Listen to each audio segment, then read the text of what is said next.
各位街坊，我係周浩鼎，我決定參選爭取連任立法會新界西北地方選區。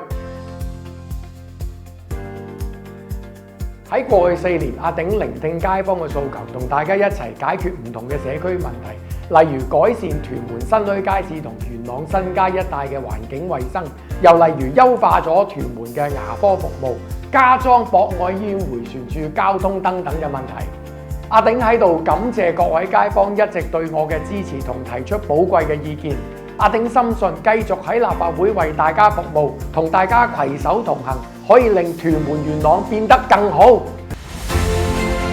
今次阿鼎競逐連任，提出3大主軸。阿鼎一直堅守信念，捍衛家庭價值，一男一女婚姻制度。今年9月，阿鼎喺立法會投票否決同性伴侶登記條例議案。同時，阿鼎關注新一代精神健康，希望下一代喺快樂健康嘅環境成長，實踐全人發展。屯門元朗居民值得擁有更多更好嘅園區就業機會。隨住屯門西龍鼓灘、元朗南同埋洪水橋廈村新發展計劃，阿鼎倡議創造更多園區就業嘅機會，幫市民節省跨區上班嘅時間，提高生活質素。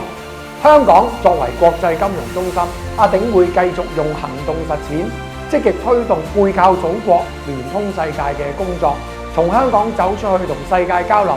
為國家嘅未來作出貢獻。阿鼎喺度再次拜託大家喺12月7號投我周浩鼎一票，讓民建聯團隊同大家繼續攜手貢獻社區，實踐美好嘅未來，鼎力前行，實幹為民。